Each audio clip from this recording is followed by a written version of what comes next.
CNN with just 8 days until the Iowa caucuses. Welcome to 2020. Every Sunday, I outline the 5 big storylines you need to know to understand the upcoming week on the campaign trail. And they're ranked, so the number 1 story is the most important of the coming week.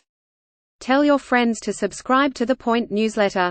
5. The Magnificent Seven, smack dab between the Iowa caucuses on February 3 and the New Hampshire primary on February 11 will come the single most important debate of the 2020 election to date. Making that February 7 debate in New Hampshire is absolutely critical for candidates working to either A. build momentum off the Iowa caucuses or B. find momentum before the Granite State primary.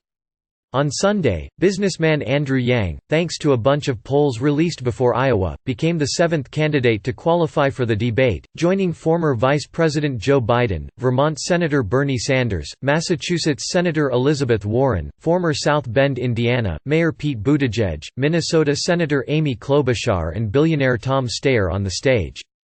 Read more. Close dialogue. Sign up for CNN's Meanwhile in America, a daily analysis of U.S. politics for global readers. Sign me up. No thanks. By subscribing, you agree to our privacy policy. Close dialogue. That appears almost certainly to be the final lineup, given that the only 2 candidates who might make it, billionaire Michael Bloomberg and Hawaii Representative Tulsi Gabbard, seem unlikely to make the qualification criteria in time. The February 7 debate is the 8th of a planned 12 debates in the Democratic primary race. It is also one of 3 set for February. 4. Does the DMR matter? On Saturday night, Warren won the endorsement of the editorial board of the Des Moines Register, the largest and most influential media enterprise in Iowa. The editorial board praised Warren as the best leader for these times and said her ideas, on health care, guns, childcare etc., are not radical. They are right. Make no mistake, any of the campaigns would have loved to win that endorsement, hoping that it might give them a shot of momentum in the final days before Iowa. But a history of the Register's endorsed candidates suggests that it might not be the predictor of outcomes that she and her campaign hope. As noted by The Washington Post's Matt Visser, only once since 1988 has the Register's endorsed candidate gone on to win the caucuses. And that came in 2016, when the Register endorsed Hillary Clinton over Bernie Sanders. In 2008, the Register picked Clinton only to watch her finish 3rd behind Barack Obama and John Edwards. In 2004, the Register went with Edwards, but John Kerry won. In 2000, Bill Bradley was the Register's candidate, but Al Gore won. That doesn't mean Warren is destined to come up short in 8 days.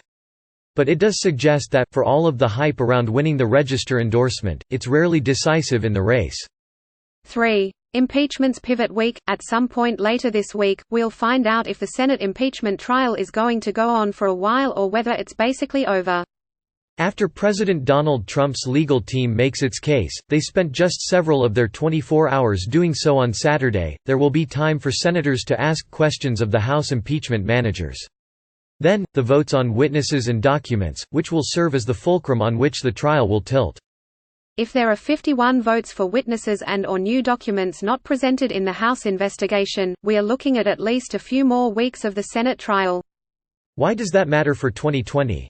First of all, it would keep Sanders, Warren, Klobuchar and Colorado Senator Michael Bennet in Washington while the primary fight moves through the first 4 states, Iowa, New Hampshire, Nevada and South Carolina, all of which vote in February. Second, it would bring the trial as much as a month closer to the November general election, increasing the likelihood it would be on the minds of voters. 2. Here comes Mike. A quick scan of national polling produces no big surprises in the top 3, Biden, Sanders and Warren.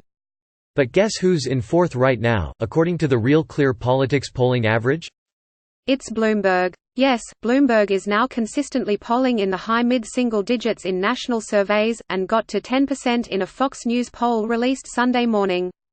How? Simple. Massive amounts of cash being spent on well-produced campaign ads that paint the former New York City mayor as a problem solver extraordinaire. And Bloomberg has clearly caught Trump's attention, too. In the latest of a series of tweets focused on the mayor, Trump wrote, "Mini Mike Bloomberg is playing poker with his foolhardy and unsuspecting Democrat rivals."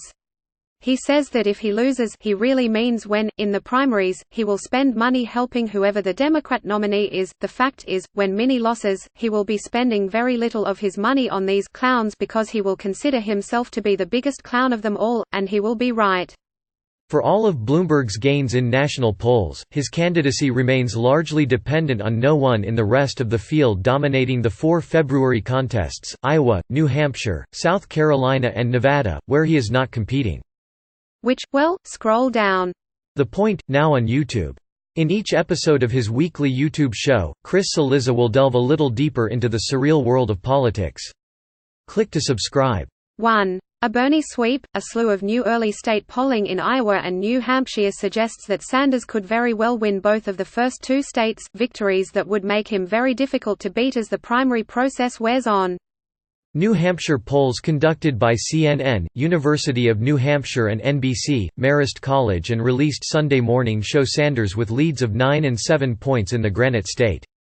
And in Iowa, a new New York Times, Siena poll puts him up 8 points. Sanders' edge in New Hampshire has been steadier and larger. He has an average 5-point lead, according to the Real Clear Politics polling average of all surveys. In Iowa, Sanders is in an effective dead heat with Biden in the RCP average. The last time one candidate won both Iowa and New Hampshire in a Democratic presidential primary fight was 2004, and Kerry cruised to the nomination following those twin wins. The path would likely be rockier for Sanders, even if he did win both of the first 2 states, because there remains a sizable chunk of voters within the party worried that he won't be able to beat Trump in the general election. But boy oh boy, would Sanders be sitting in the catbird seat if he won the first 2 states. And, as of today, there is a very real chance that could happen.